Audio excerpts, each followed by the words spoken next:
Hello friends, welcome to TNPSC audio book.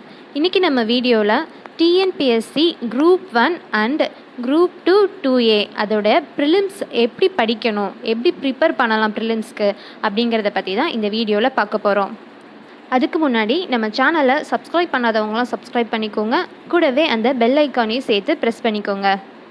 Prelims ப்ரிப்பரேஷனுடைய first and foremost thing syllabus நம்ம கொஞ்சம் தரவாக இருக்கணும். ஆல்ரெடி நீங்கள் இப்போ ப்ரிப்பேர் பண்ண ஸ்டார்ட் பண்ணியிருந்தீங்க அப்படின்னாலும் சிலபஸை நல்லா படிச்சிருக்கோமா, சிலபஸில் எந்தெந்த டாபிக் வருது அப்படின்னு நமக்கு தெரியுதா அப்படின்னு பார்த்துக்கோங்க. இல்லை நீங்கள் இப்போ தான் ஃபஸ்ட்டே பார்க்க போகிறீங்க, படிக்க ஸ்டார்ட் பண்ண போகிறீங்க அப்படின்னா நீங்கள் பண்ண வேண்டிய வேலை சிலபஸை பிரிண்ட் எடுத்து கையில் வச்சுக்கோங்க. இல்லாட்டினா முடிஞ்சால் உங்களால் கையில் எழுத முடியும், பிரிண்ட் எடுக்க முடியாது அப்படின்னா உங்கள் நோட்டில் எழுதி வச்சுக்கோங்க. ஸோ அதை எழுதி வச்சுட்டு நீங்கள் ஃபஸ்ட்டு அது என்னென்ன யூனிட்லாம் இருக்குதுன்னு பார்த்தாலே உங்களுக்கு தெரியும், ஒரு ஓவர்வியூ. ஓகே, நம்ம இந்த சப்ஜெக்ட்ஸ்லாம் ஸ்கூலில் படிச்சிருக்கோம், சில சப்ஜெக்ட்ஸ்லாம் புதுசாக இருக்குது அப்படிங்கிற மாதிரி உங்களுக்கு ஒரு வியூ கிடைக்கும்.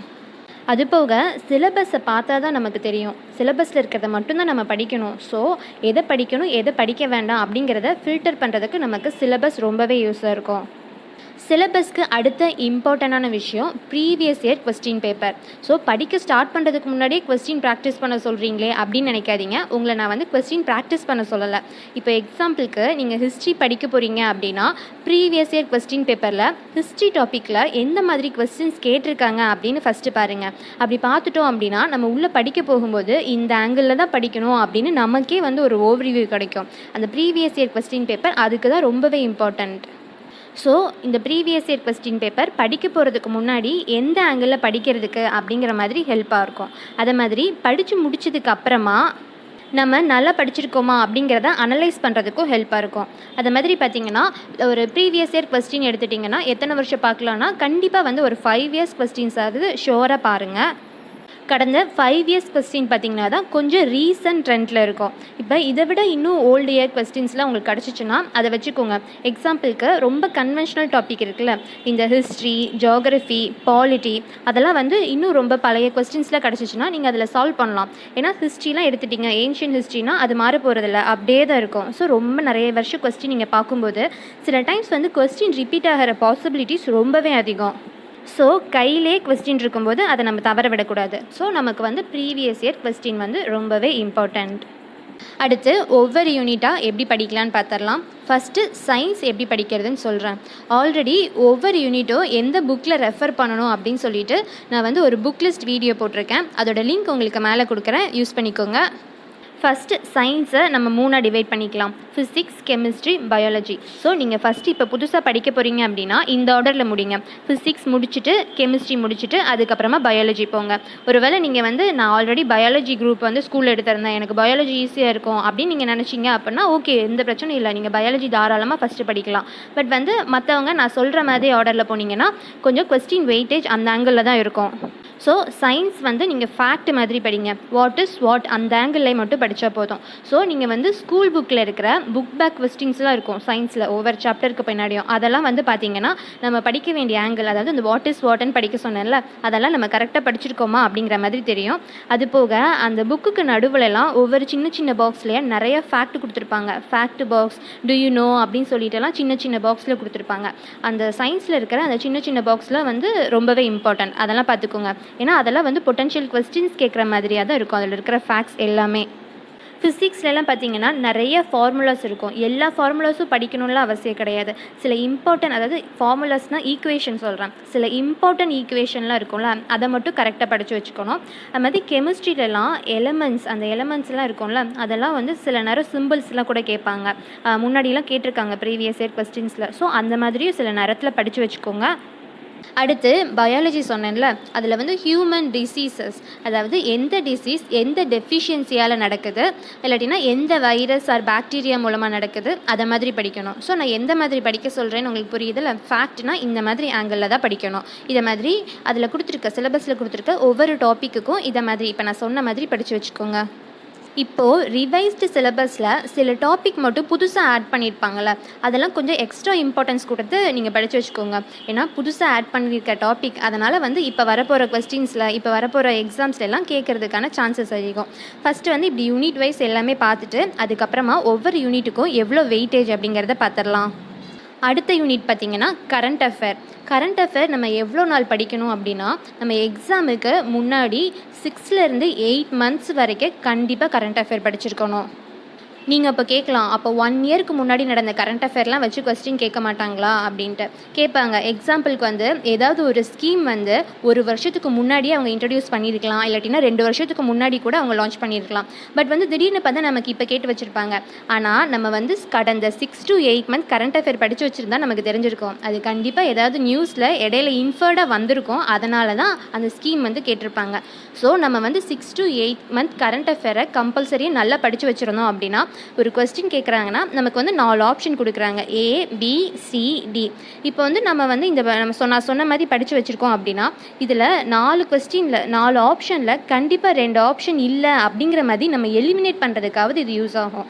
ஸோ அப்படி பார்க்கும்போது நம்மளுடைய இந்த கொஸ்டின் கரெக்டாகிறதுக்கான ப்ராபபிலிட்டி அதிகமாகுது. ஸோ அதனால தான் சொல்கிறாங்க 6லேருந்து 8 மந்த் வரைக்கும் கரண்ட் அஃபேர் கண்டிப்பாக படிச்சிருக்கணும். அது எப்படி படிக்கணும்னா, தமிழ்நாடு கரண்ட் அஃபேருக்கு ரொம்ப வெயிட்டேஜ் கொடுத்து இம்பார்ட்டன்ஸ் கொடுத்து படித்து வச்சுக்கோங்க. அதாவது சிலபஸில் இருக்கிற டாப்பிக்கில் தமிழ்நாடுக்குள்ளே வந்திருக்கோம்ல ஈவெண்ட், அதெல்லாம் படிச்சுக்கணும். அதுக்கு அடுத்து இம்பார்ட்டண்ட்டாக நேஷ்னல் லெவலில் இருக்கிற கரண்ட் அஃபேர் படிக்கணும். அதுக்கப்புறமா ஸ்போர்ட்ஸ் அண்ட் அவார்ட்ஸ், அதுக்கு இம்பார்ட்டன்ஸ் கொடுங்க. கடைசியாக இன்டர்நேஷ்னல் ஈவெண்ட்டுமே நம்ம வந்து ஒன்லி ஃபேக்ட்ஸ் தான் நமக்கு தேவைப்படும். அந்த அப்பாயின்மெண்ட் இல்லாட்டினா ரொம்ப மேஜர் இன்சிடென்ட் இன்டர்நேஷ்னல் லெவலில் அதை மாதிரி தான் நம்ம படிக்கணும்.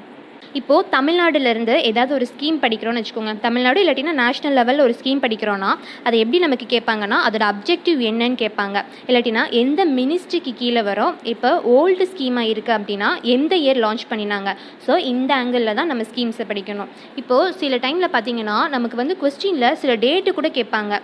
இப்போ வந்து எந்த மாதிரி டேட் கேட்பாங்க, அப்போ எல்லாமே நம்ம படிக்கணும் அப்படின்னா நம்ம எல்லாம் படித்தாலும் வந்து ஞாபகம் வச்சுக்கிறது கஷ்டம். பட் வந்து சில இம்பார்ட்டன்ட் டேட்ஸ்லாம் ஞாபகம் வச்சுக்கலாம். எக்ஸாம்பிளுக்கு நான் சிம்பிளாக ஒன்று சொல்கிறேன்.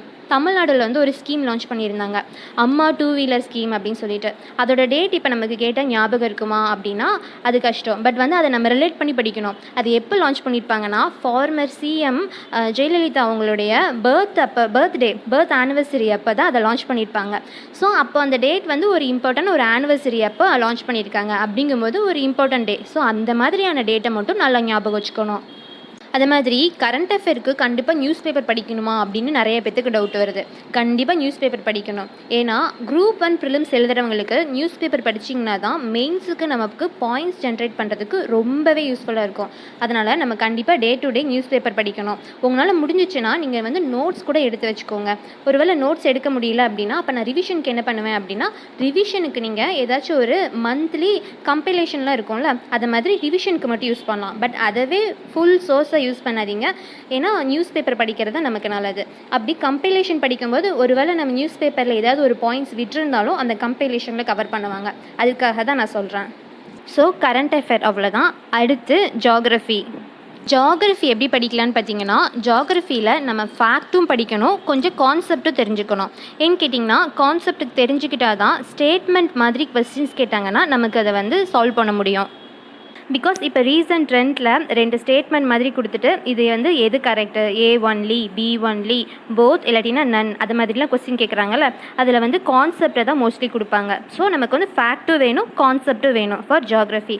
எக்ஸாம்பிளுக்கு வந்து இப்போ ரெயின்ஃபால் வந்துச்சுன்னா எந்த இடத்துல ஹையாக இருக்குது, எந்த இடத்துல லோவாக இருக்குது, அதை மாதிரி படிக்கணும்.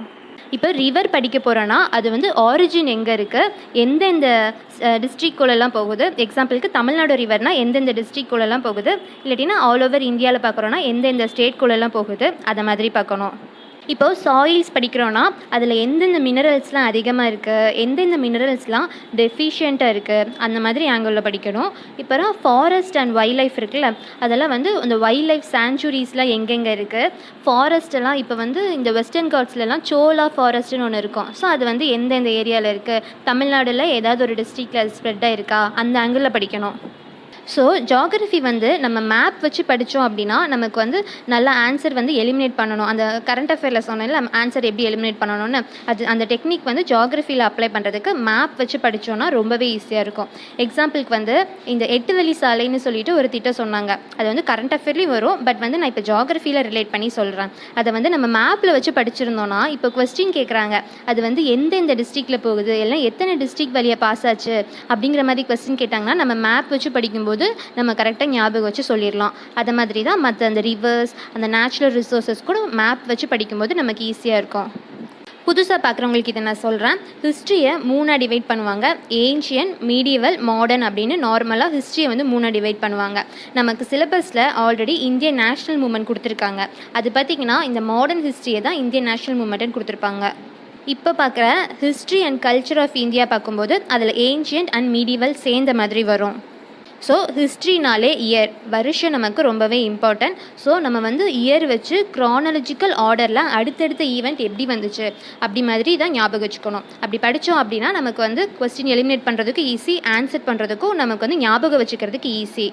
இப்போது இண்டஸ் வேலி சிவிலைசேஷன் படிக்கிறோம் அப்படின்னா அங்கே வந்து நிறைய சைட்ஸ் எல்லாம் எஸ்கவேட் பண்ணியிருப்பாங்க. ஹரப்பா, மொஹஞ்சதாரோன்னு நிறைய வந்து எஸ்கவேட் பண்ணியிருப்பாங்க. அந்த இடத்துலலாம் எந்தெந்த மெட்டீரியல்லாம் எடுத்தாங்க அப்படின்னு சொல்லிட்டு நம்ம புக்கில் கொடுத்துருப்பாங்க. அதெல்லாம் நம்ம படித்து வச்சுக்கணும். அது மாதிரி ஒவ்வொரு டைனஸ்டிலாம் கொடுத்துருக்காங்கள, குப்தாஸ், டெல்லி சுல்தானேட், அது மாதிரி நமக்கு நிறைய இருக்கும். அவங்களாம் எந்தெந்த மாதிரியான டாக்ஸேஷன் பாலிசி அதெல்லாம் வச்சுருப்பாங்கல்ல, ஒவ்வொருத்தரும் ஒவ்வொரு மாதிரி டாக்ஸேஷன் பாலிசிஸ் வச்சுருப்பாங்க. அதெல்லாம் எப்படி இருக்குன்னு பார்க்கணும்.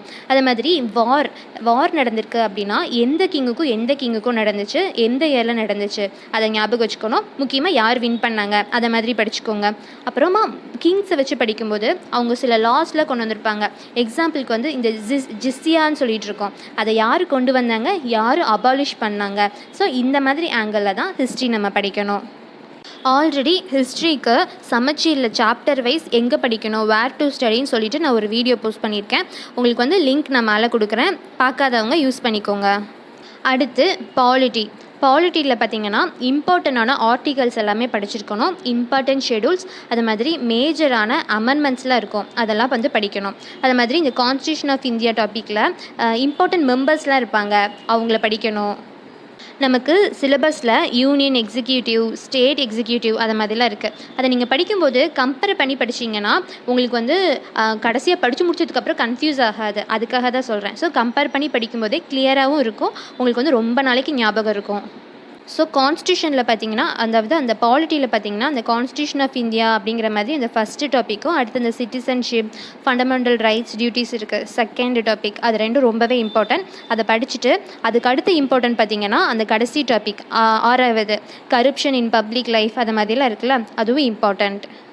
பாலிட்டியும் நான் வேர் டு ஸ்டடி வந்து போஸ்ட் பண்ணியிருக்கேன், அந்த லிங்க்கும் உங்களுக்கு நான் மேலே கொடுக்குறேன், பார்க்காதவங்க யூஸ் பண்ணிக்கோங்க. ஸோ நெக்ஸ்ட்டு டாபிக் பார்த்திங்கன்னா இந்தியன் எக்கானமி படிக்கிறீங்கன்னா லாஸ்ட்டாக எந்த சென்சஸ் வந்துச்சு அதை வந்து நல்லா ரெஃபர் பண்ணிக்கணும். அது மாதிரி இந்த 5 இயர் பிளான் இருக்குல்ல, அந்த ஒவ்வொரு பிளானுக்கும் ஒவ்வொரு மாடல் இருக்கும். ஸோ அந்த ஒவ்வொரு பிளானும் வந்து நீங்கள் இப்படி பாருங்கள், ஃபஸ்ட்டு பிளானில் அவங்க டார்கெட் என்ன வச்சுருந்தாங்க, டார்கெட் அச்சீவ் பண்ணிட்டாங்களா. ஸோ அதை மாதிரி பாருங்கள். அதில் சிலது பார்த்திங்கன்னா சில இடத்துல நம்ம வந்து டார்கெட் மிஸ் பண்ணியிருப்போம், அதெல்லாம் வந்து கொஞ்சம் இம்பார்ட்டண்ட்டாக. ஸோ எதனால் டார்கெட் மிஸ் பண்ணியிருப்போம்னு பார்த்தா ஏதாவது ரீசன்ஸ் இருக்கும் கண்டிப்பாக. அதை ஓவர் கம் பண்ணுற மாதிரி நெக்ஸ்ட் ஏதாவது ஸ்கீம்ஸில் கொண்டு வந்திருப்பாங்க. ஸோ அந்த மாதிரி படித்து வச்சுக்கோங்க. அது மாதிரி ரெவென்யூ அலோகேஷன்ஸ்லாம் எப்படி இருக்குது அதை மாதிரி படிங்க. அதுக்கப்புறம் ஜிஎஸ்டி, அது ரொம்பவே இம்பார்ட்டன்ட். ஈவன் வந்து ஜிஎஸ்டி வந்து எந்த டேட்டில் கொண்டு வந்தாங்க அப்படின்னு கூட ப்ரீவியஸாக வந்து கொஸ்டின்ஸ் கேட்டிருக்காங்க. ஸோ ஜிஎஸ்டி இம்பார்ட்டன்ட், படிச்சுக்கோங்க. அதுக்கடுத்து இந்த ரூரல் வெல்ஃபேர் ஓரியன்ட் ப்ரோக்ராம்ஸ் எல்லாம் இருக்குல்ல, அதெல்லாம் என்னென்னா இப்போ ரீசெண்டாக வந்த ஸ்கீம்ஸ் தான் இருக்கும். இல்லாட்டினா ஆல்ரெடி பாஸ்ட்டாக இருக்கிற ஸ்கீம்ஸ்ன்னு பார்த்தீங்கன்னா ரொம்ப இம்பார்ட்டண்டான ஸ்கீம்ஸ் தான், பழைய ஸ்கீம்ஸ்லாம் கேட்பாங்க. ஸோ ஸ்கீம்ஸ் எப்படி படிக்கணும்னு நான் ஆல்ரெடி கரண்ட் அஃபேரில் சொன்னேன், அந்த மாதிரி ஆங்கிளில் படிச்சுக்கோங்க. அது மாதிரி ரிசர்வ் பேங்க் ஆஃப் இந்தியாங்கிற டாப்பிக்லாம் இருக்குது. ஸோ நமக்கு வந்து ஆர்பிஐயோடைய ஃபங்க்ஷன்ஸ்லாம் என்ன அப்படிங்கிறதெல்லாம் ஸ்கூல் புக்ஸ்லேயே கொடுத்துருக்காங்க, அதெல்லாம் அப்படியே ஆர்டராக படித்து வச்சுக்கோங்க. ஃபிஸ்கல் பாலிசியும் மானிட்டரி பாலிசியும் கூட ரொம்ப இம்பார்ட்டண்ட். அடுத்து இந்தியன் நேஷ்னல் மூமெண்ட், இதுவும் நான் வந்து ஆல்ரெடி சொன்னேன், இந்த மாடர்ன் இந்தியானா இந்தியன் நேஷ்னல் மூமெண்ட்டு கீழே வரும் அப்படின்ட்டு. ஸோ ஹிஸ்ட்ரினாலே இயர்ஸ் இம்பார்ட்டன்ட், இயர்ஸ் படிக்கணும். அது மாதிரி அதில் நிறைய லீடர்ஸ் நேம்லாம் கொடுத்துருப்பாங்க, அந்த லீடர்ஸ்லாம் எந்த மாதிரி கான்ட்ரிபியூட் பண்ணாங்க, அவங்களோட அச்சீவ்மெண்ட் என்ன, அதை மாதிரி படிக்கணும். எக்ஸாம்பிளுக்கு ஏதாவது ஒரு லீடர் வந்து ஒரு இம்பார்ட்டண்டான மூமெண்ட்டை ஸ்டார்ட் பண்ணியிருப்பாங்க. ஸோ அதுதான் நமக்கு தேவை, அதுதான் அவங்களோட கான்ட்ரிபியூஷன், அச்சீவ்மெண்ட். அது மாதிரி இந்த early uprising against British rule அப்படிங்கும்போது நமக்கு இந்த கிரேட் ரிவோல்ட் ஆஃப் 1857 ஞாபகம் வரும். அது படிக்கும்போது எப்படி படிக்கணும்னா அதில் நிறைய லீடர்ஸ் வந்து பார்ட்டிசிபேட் பண்ணியிருப்பாங்க. ஸோ அவங்க வந்து எந்தெந்த ஏரியாவிலேருந்து பார்ட்டிசிபேட் பண்ணியிருந்தாங்க, அவங்களுக்கு ஆப்போசிட்டாக எந்த பிரிட்டிஷ்காரர் வந்து சண்டை போட்டார், இது ரெண்டும் பார்க்கணும். முக்கியமாக அவங்க வந்து எந்த பிளேஸ்லேருந்து சண்டை போட்டாங்க, அதெல்லாம் இம்பார்ட்டண்ட். எக்ஸாம்பிளுக்கு வந்து இந்த லக்னோவில் பரேலிலலாம் ஒருத்தர் இருந்திருப்பாங்க. ஸோ அவங்களாம் யார் யார் அந்த மாதிரி படிக்கணும். ஏன்னா இதெல்லாம் வந்து நமக்கு மேட்ச்சில் கூட கேட்பாங்க. அதாவது ஒரு கொஸ்டினில் மேட்ச் த ஃபாலோயிங் மாதிரிலாம் கொஸ்டின் டைப் இருக்குல்ல, அதில் வந்து பார்ட்டிசிபேட் பண்ண இந்த ராஜாராணியோட பேரெல்லாம் போட்டுட்டு பக்கத்தில் வந்து அவங்க எந்தெந்த ஏரியாவில் இருந்து பார்ட்டிசிபேட் பண்ணாங்க அப்படின்னு சொல்லிட்டு அதை மேட்ச் பண்ண சொல்லலாம். அது மாதிரி நிறைய மூமெண்ட்ஸ்லாம் ஸ்டார்ட் பண்ணியிருப்போம். அதெல்லாம் எந்தெந்த இயர் ஸ்டார்ட் பண்ணணும், அதை வந்து எதனால் நம்ம ஸ்டார்ட் பண்ணோம். ஏன்னா பிரிட்டிஷோடைய ஏதாவது ஒரு இதுக்கு ரியாக்ஷன் மாதிரி தான் நம்ம ஸ்டார்ட் பண்ணியிருப்போம். ஸோ பிரிட்டிஷ் கவர்மெண்ட் வந்து எந்தெந்த ஆக்டெல்லாம் அதுக்கு கொண்டு வந்தாங்க அந்த மூமெண்ட்டை சப்ரஸ் பண்ணுறதுக்கு, அந்த மாதிரி பார்த்து வச்சுக்கோங்க. அதெல்லாம் வந்து நமக்கு ஸ்டேட்மெண்ட் டைப் கொஸ்டின்ஸில் கேட்கலாம். அடுத்து இன்னும் 3 யூனிட் தாங்க, சீக்கிரமாக முடிஞ்சிடும். ஸோ யூனிட் 8 இப்போது.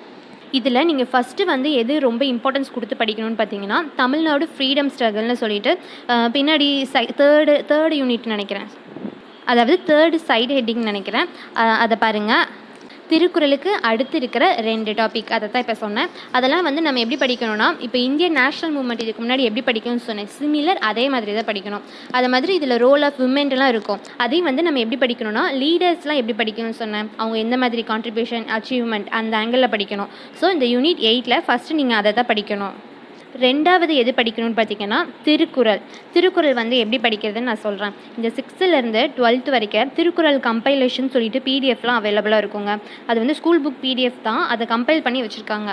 அதை நீங்கள் எடுத்து ஒரு நாளைக்கு 2 திருக்குறள் படிச்சிங்கனாலே ரொம்ப நல்ல மனப்பாடமாக இருக்கும். எக்ஸாம்பிளுக்கு முக்கியமாக அந்த திருக்குறள் பக்கத்தில் வந்து ஒரு இப்படி சிம்பிள் போட்டிருப்பாங்க, அப்படின்னா அது மனப்பாட திருக்குறள்னு அர்த்தம். ஸோ அதெல்லாம் நமக்கு ரொம்பவே இம்பார்ட்டன்ட். அதை கண்டிப்பாக வந்து நீங்கள் தரவாக படிச்சுக்கணும். ஸோ நமக்கு திருக்குறளில் எப்படி கொஸ்டின்ஸ் கேட்பாங்கன்னா, ஃபஸ்ட் லைனை கொடுத்துட்டு 2வது லைன் வந்து கீழே ஆப்ஷனில் கொடுக்கலாம். அதே மாதிரி அந்த திருக்குறள் எந்த அதிகாரத்துக்கு கீழே வருது அப்படின்னு சொல்லிட்டு கேட்கலாம். இல்லைன்னா அந்த திருக்குறளில் இருக்கிற மீனிங்கை வந்து எந்த மாதிரி இன்ஃபர்ட் மீனிங் வருது அப்படிங்கிற மாதிரி கொடுக்கலாம். ஸோ இந்த மாதிரி ஆங்கிளில் தான் நம்ம திருக்குறள் படிக்கணும். திருக்குறள் படித்து முடிச்சதுக்கப்புறமா ஹிஸ்ட்ரி ஆஃப் தமிழ் சொசைட்டியும் அந்த ஆர்கியாலஜிக்கல் டிஸ்கவரிஸ் இன் தமிழ்நாடு அப்படின்னு சொல்லிட்டு அந்த ஃபஸ்ட்டு ஹெட்டிங் இருக்குல்ல, அதை படிக்கணும். ஹிஸ்ட்ரி ஆஃப் தமிழ் சொசைட்டி வந்து நார்மலாக ஸ்கூல் புக்கில் நான் ஹிஸ்ட்ரி எப்படி படிக்க சொன்னேனோ அதே மாதிரியே படிச்சிடலாம். அந்த ஆர்கியாலஜிக்கல் டிஸ்கவரியை எப்படி படிக்கணும்னா, ஒவ்வொரு ஆர்கியாலஜிக்கல் சைட்லேயும் இம்பார்ட்டனாக எந்த இதெல்லாம் கண்டுபிடிச்சாங்க. அதே மாதிரி எக்ஸாம்பிளுக்கு ஏதாவது ஒரு இடத்துல வந்து இன்ஸ்கிரிப்ஷன் கண்டுபிடிச்சிருப்பாங்க, தமிழ் பிராமி ஸ்கிரிப்ட் இருந்துச்சு அப்படிலாம் சொல்லிட்டு நம்ம ஸ்கூல் புக்கில் கூட சில இது போட்டிருப்பாங்க. அதெல்லாம் வந்து கண்டிப்பாக படிச்சுக்கணும். அதே மாதிரி இந்த ஆர்கியாலஜிக்கல் டிஸ்கவரிஸில் வந்து இப்போ கரண்ட் அஃபேர்லேயும் வரும். ஏன்னா கீழடியில் அந்த இடத்துலலாம் வந்து 6th phase of archaeological excavation நடந்துக்கிட்டு இருக்கு. அதனால் அதில் என்னெல்லாம் கண்டுபிடிக்கிறாங்களோ அதை கூட நம்ம இதில் படித்து வச்சுக்கணும். அடுத்து யூனிட் 9 எடுத்துக்கிட்டிங்கன்னா, அது உள்ளுக்குள்ளே இருக்கிற எல்லா சைட் ஹெட்டிங்கும் ரீட் பண்ணிங்கனாலே தெரியும். அதில் சில இது ஆல்ரெடி நம்ம ஸ்கூல் புக்ஸ்லேயே படிச்சிருப்போம். இப்போ வந்து உள்ளே இருக்கிற ஒவ்வொன்றையும் எப்படி படிக்கணும்னு பார்த்தீங்கன்னா, HDI ஹியூமன் டெவலப்மெண்ட் இண்டெக்ஸஸ் வந்து எப்படி படிக்கணும்னா, தமிழ்நாடு இம்பார்ட்டண்ட்டாக படிக்கணும். அதை வந்து நம்ம கம்பேர் பண்ணணும். கம்பேர் பண்ணி இந்தியாவோட நம்ம அதிகமாக அச்சீவ் பண்ணியிருக்கோமா, இந்தியன் ஆவரேஜை விட இல்லை கம்மியாக அச்சீவ் பண்ணியிருக்கோமா, அதை மாதிரி வச்சு கம்பேர் பண்ணி படிக்கணும். ஸோ அப்படி இந்தியாவை நம்ம கம்பேர் பண்ணி படிக்கிறதுனால இந்தியா வந்து ஹியூமன் டெவலப்மெண்ட் இண்டெக்ஸில் எப்படி பெர்ஃபார்ம் பண்ணியிருக்காங்க அதையும் சேர்த்து படிச்சுக்கணும். அது மாதிரி இது மாதிரி வேறு நிறைய இண்டிசஸ்லாம் கூட இருக்கும். அதில் வந்து இருக்கிற டைமென்ஷன்ஸ், யார் ரிலீஸ் பண்ணுறாங்க, நம்மளோட ரேங்க் என்ன, இதுதான் இம்பார்ட்டண்ட்டு. அடுத்து ஸ்கீம்ஸ் எல்லாம் நான் ஆல்ரெடி சொன்ன மாதிரி தான். எந்த இயர், யார் ரிலீஸ் பண்ணாங்க, எந்த மினிஸ்ட்ரி கீழே வரும், அதோட அப்ஜெக்டிவ் என்ன. அது மாதிரி இந்த பொலிட்டிக்கல் பார்ட்டிஸுடைய அச்சீவ்மெண்ட்டுன்னு ஒரு டாபிக் இருக்கும். அது பார்த்திங்கன்னா அவங்க வந்து டெவலப்மெண்ட்டுக்கு எந்த மாதிரியான ஸ்கீம்ஸ் எல்லாம் கொண்டு வந்தாங்க, அந்த ஸ்கீம்ஸை நான் இப்போ சொன்ன மாதிரி படித்து வச்சுக்கணும். இந்த ரிசர்வேஷன் பாலிசி படிக்கும்போது ரிசர்வேஷன் ரெக்கமெண்ட் பண்ணுறதுக்காண்டி நிறைய கமிஷன்ஸ் எல்லாம் வந்து உருவாக்கியிருப்பாங்க. அந்த கமிஷன்ஸோடைய நேம், ஏன்னா அந்த கமிஷன் நேம் கொடுத்து இது எதுக்காண்டி கொண்டு வந்தாங்க அப்படின்னு சொல்லிட்டு நம்ம கேட்கலாம். அது மாதிரி அந்த கமிஷனை ஒவ்வொரு இயர் கொண்டு வந்திருப்பாங்க, அந்த இயர் கேட்கலாம். ஏன்னா எல்லா கமிஷன் நேமும் இயரையும் கொடுத்து அதை மேட்ச் பண்ண சொல்லலாம். அது மாதிரி அதுவும் மேஜரான சேஞ்சஸ் அதை மட்டும் படித்தா போதும். அதில் இருக்கிற எக்கனாமிக் ஹெட்டிங் பார்த்திங்கன்னா, நம்ம ஸ்டேட்டுடைய ஜிடிபி, அதாவது ஜிஎஸ்டிபின்னு சொல்லுவாங்க, அது செக்டார் வைஸ் நம்ம ஸ்டேட்டில் எப்படி க்ரோத் இருக்குது, இன்வெஸ்ட்மெண்ட்டில் எந்த மாதிரி வருது அப்படி படிக்கணும். எஜுகேஷன் கீழே எப்படி படிக்கணும்னா, விஷன் 2023ன்னு சொல்லிட்டு தமிழ்நாட்டில் ஒன்று இருக்கும். அதில் எஜுகேஷன், ஹெல்த்து கூட வரும். ஸோ அது படிச்சுக்கணும். அது கூட இந்த ரைட் டு எஜுகேஷன் பற்றி படிக்கணும்.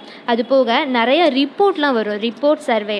அதிலெல்லாம் நம்ம தமிழ்நாடையோட பெர்ஃபார்மன்ஸ் எந்த மாதிரி இருந்துச்சு அப்படின்னு சொல்லிட்டு கரண்ட் அஃபேரில் வரும். அதெல்லாம் நீங்கள் வந்து நான் கண்டிப்பாக படித்து வச்சுக்கணும்.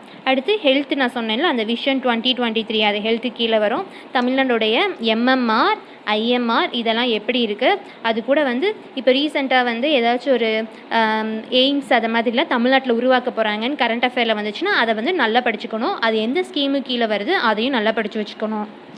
யூஸ்வலாக போடுற வீடியோ லென்த்தை விடையே கொஞ்சம் லாங்காக போயிடுச்சு. இது எல்லாமே ஒரே வீடியோவில் கவர் பண்ணணும்னு நினச்சேன், அதனால் கொஞ்சம் பார்த்துக்கோங்க. நெக்ஸ்ட்டு பார்த்திங்கன்னா வெயிட்டேஜ், எந்தெந்த யூனிட்ஸுக்கு எந்தெந்த மாதிரி வெயிட்டேஜ் இருக்குன்னு. இந்த வெயிட்டேஜை நான் எது பேசிஸில் சொல்கிறேன் அப்படின்னு பார்த்தீங்கன்னா, ரீசெண்டாக சிலபஸ் எல்லாம் ரினியூ பண்ணதுக்கப்புறமா டிஎன்பிசியிலேருந்து ஒரு மாடல் கொஸ்டின்ஸ் வந்து நமக்கு ரிலீஸ் பண்ணியிருந்தாங்க. அந்த கொஸ்டினில் எந்த மாதிரியான, அதாவது சயின்ஸ்னால் எவ்வளோ கொஸ்டின்ஸ் கேட்டிருக்காங்க அப்படிங்கிறத வச்சு தான் இந்த வெயிட்டேஜ் வந்து நான் சொல்கிறேன்.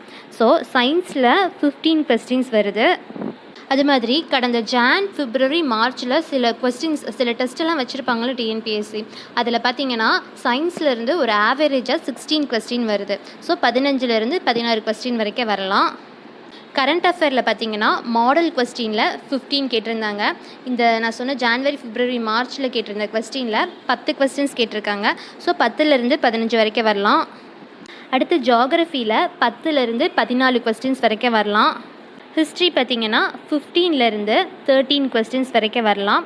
பாலிட்டி பார்த்திங்கன்னா 1920s அந்த ரேஞ்சில் வரலாம். எக்கனாமிக்ஸ் பார்த்திங்கன்னா 17லேருந்து 15 வரைக்கும் இந்த ரேஞ்சில் வரலாம். இந்தியன் நேஷ்னல் மூமெண்ட் பார்த்திங்கன்னா 15 கொஸ்டின்ஸ்லேருந்து 12 கொஸ்டின்ஸ் வரைக்கும் கேட்குறாங்க. தமிழ்நாடு ஹிஸ்ட்ரி, அதாவது யூனிட் 8 பார்த்திங்கன்னா மாடல் கொஸ்டினில் 40 இருந்துச்சு. பாஸ்ட் கொஸ்டின்ஸ் பார்த்திங்கன்னா 53 கொஸ்டின் இருக்குது. ஸோ 40லேருந்து 53 வரைக்கும் கொஞ்சம் வெயிட்டேஜ் அதிகம். அது மாதிரி யூனிட் 9 பார்த்திங்கன்னா 30 கொஸ்டின்லேருந்து 21 கொஸ்டின் வரைக்கும் இந்த ரேஞ்சஸில் கேட்குறாங்க. அதுக்கப்புறமா ஆப்டிடியூட் நமக்கு தெரியும் 25 கொஸ்டின்ஸ் வரும். ஸோ இதே நம்பரில் தான் கொஸ்டின் வருமா அப்படின்னு கேட்டால் இல்லை. இது வந்து ஒரு நார்மலாக மாடல் கொஸ்டின்ஸில் கொடுத்தாங்க.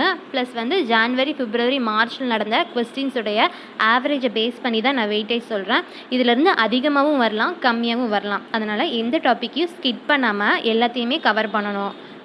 அது மாதிரி முக்கியமாக ஒன்று அதை சொல்லிவிட்டு ஆப்டிடியூட் எப்படி படிக்கணும்னு நான் சொல்லிடுறேன். ஆப்டிடியூட் வந்து ஃப்ரண்ட்டில் கவர் பண்ண மறந்துட்டேன். ஸோ நமக்கு வந்து ப்ரிலிம்ஸ் பார்த்திங்கன்னா நமக்கு நெகட்டிவ் மார்க் கிடையாது. அதனால் எந்த கொஸ்டினையும் நம்ம வந்து விட்டுட்டு வராமல் எல்லா கொஸ்டினையும் அட்டன் பண்ணுறது தான் நமக்கு நல்லது.